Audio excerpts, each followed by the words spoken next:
Dua kawat melingkar yang identik jari-jarinya R sama dengan 30 cm dialiri arus listrik masing-masing sebesar I1 1,25 ampere berlawan arah jarum jam. Ini kalau dilihat dari atas, ya, dilihat dari atas di sini dia berlawan arah jarum jam. Besarnya 1,25 ampere. I2 searah jarum jam seperti pada gambar, ya, dia juga dilihat dari atas.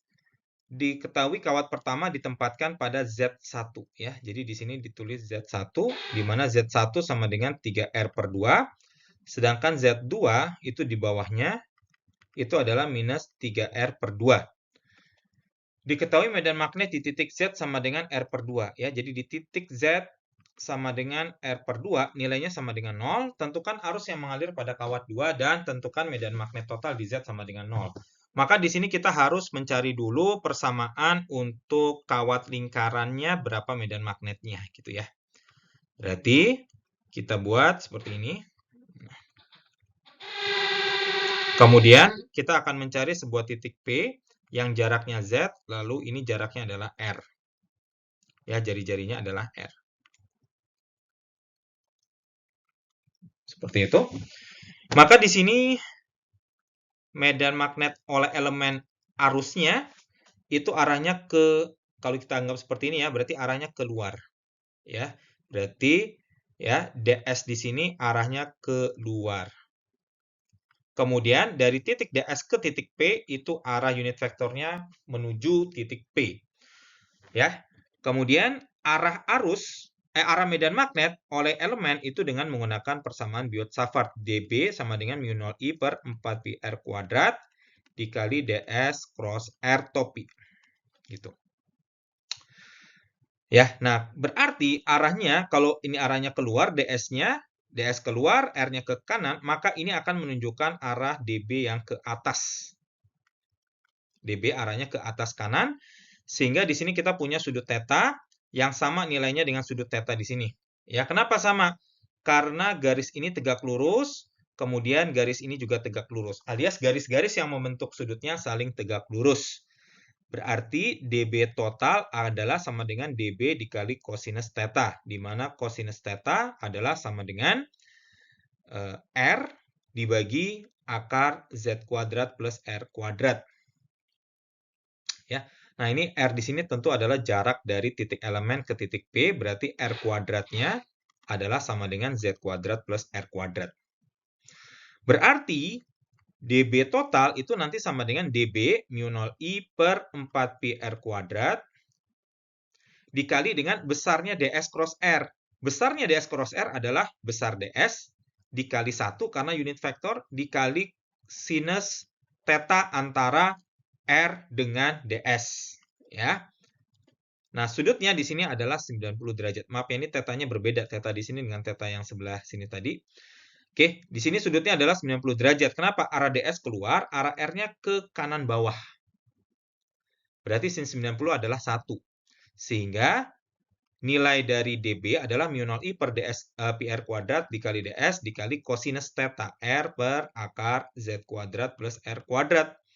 Berarti ya BT-nya itu adalah kita integralkan. B totalnya berarti mu 0I per 4pi dikali, nah R kuadrat tadi sama dengan Z kuadrat plus R kuadrat dikali akar Z kuadrat plus R kuadrat nanti menjadi Z kuadrat plus R kuadrat pangkat 3/2.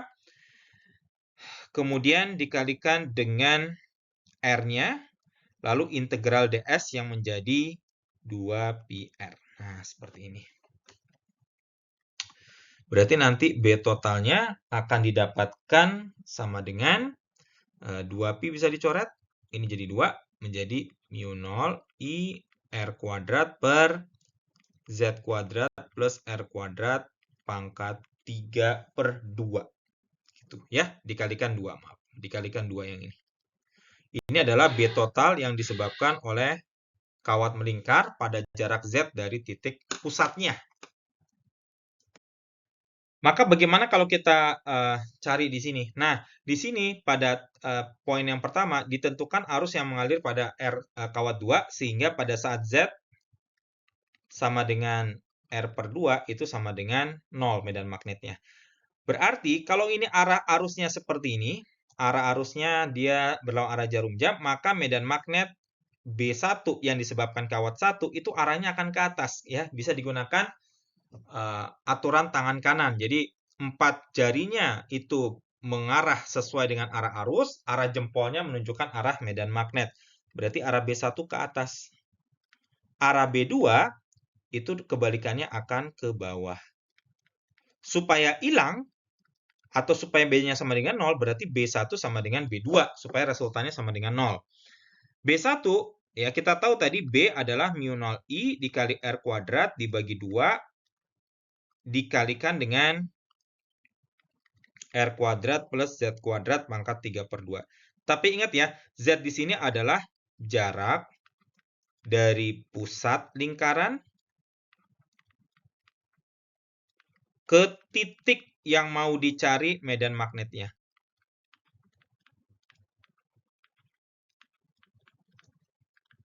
Ya, maka di sini nilai B1 itu sama dengan mu 0 kali I1 dikali R kuadrat dibagi 2 dalam kurung R kuadrat plus. Nah, jarak Z-nya itu adalah jarak dari Z1 ke titik R/2. Ya, kita tahu bahwa jarak Z1 adalah sama dengan 3R/2. Terhadap R/2 berarti jaraknya adalah sama dengan R. Gitu ya. Oke, jadi di sini jaraknya 3R/2. Lalu di sini jaraknya R/2, berarti jarak antara titik Z1 dengan titik yang mau dicari medan magnetnya di sini adalah R. Berarti R kuadrat plus R kuadrat pangkat 3/2. Sehingga nanti B1 akan ditemukan mu 0 I1 R kuadrat dibagi 2 dikali 2 pangkat 3/2 dikali R pangkat 3. Ya, sehingga nanti B1 diketemukan mu 0 I1 R kuadratnya bisa dicoret dibagi dengan 2 pangkat 5/2 dikali R. Nah, seperti ini. Lalu bagaimana dengan B2? B2 caranya hampir sama, tapi arusnya tentu berbeda. Arus I2 dikali R kuadrat sama karena jari-jarinya sama. Dikali 2 dalam kurung R kuadrat ditambah. Nah, jarak dari R/2 ke titik pusat di sini adalah sama dengan 3R/2 ditambah R/2 alias sama dengan 2R. Berarti 2R kuadrat menjadi 4R kuadrat pangkat 3/2. Sehingga B2-nya adalah mu 0 I2 dikali R kuadrat dibagi 2 dikali 5 pangkat 3/2 dikali R pangkat 3. Sehingga B2-nya adalah sama dengan mu 0 I2, R-nya nanti hilang yang di atas, dibagi 2 dikali 5 pangkat 3/2 dikali R. Nah, ini harus sama keduanya. B1 harus sama dengan B2. Gitu ya kira-kira. Sehingga kita akan temukan mu 0 dikali I1 adalah 1,25 dibagi 2 pangkat 5/2 dikali R sama dengan mu 0 dikali I2 yang kita cari dibagi 2 dikali 5 pangkat 3/2 dikali R.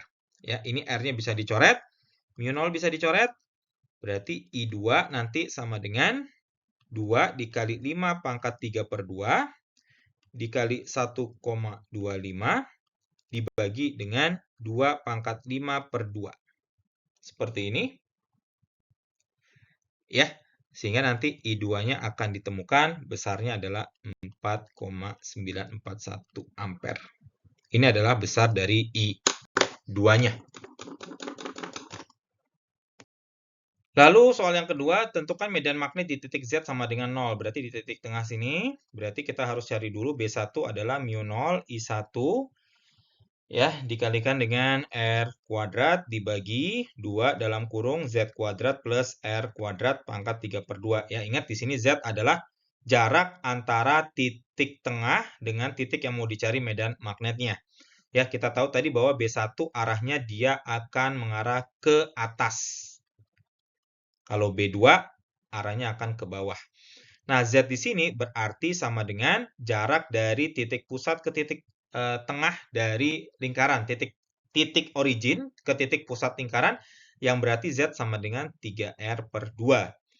Oke, sedangkan untuk B2, arahnya ke bawah, berarti mu 0 dikali I2 dikali R kuadrat dibagi 2 dalam kurung Z kuadrat plus R kuadrat pangkat 3/2. Z-nya juga sama, karena jaraknya di sini adalah sama dengan 3R/2.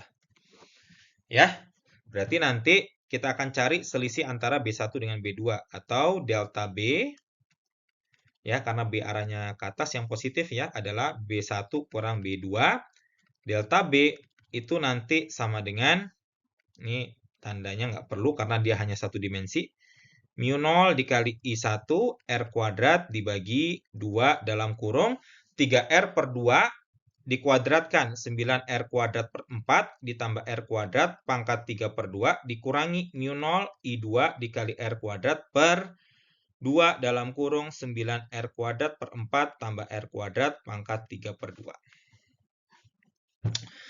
Berarti delta B-nya sama dengan mu 0 dikali I1 dikali R kuadrat per 2 dikali 13/4 pangkat 3/2 dikali R pangkat 3 dikurangi mu 0 I2 R kuadrat dibagi dengan 2 dikali 13/4 pangkat 3/2 dikali R pangkat 3. Maka delta B-nya sama dengan, ya, ini bisa dicoret, ini hilang, ini coret, ini hilang. Berarti mu 0 per 2 dikali 13/4 pangkat 3/2 dikali R yang besarnya 0,3 meter gitu ya, kali 0,3 dikali dalam kurung I1 kurang I2, 1,25 dikurangi 4,941. Ya, di sini ketemu nilai delta B-nya adalah minus 1,319 kali 10 pangkat min 6 Tesla. Nah, karena minus berarti arah medan magnet ke bawah. Seperti itu. Ya, jadi kalau kita tulis secara vektor, berarti delta B-nya adalah 1,319 kali 10 pangkat min 6 negatif K. Gitu. Ya, besarnya adalah Tesla.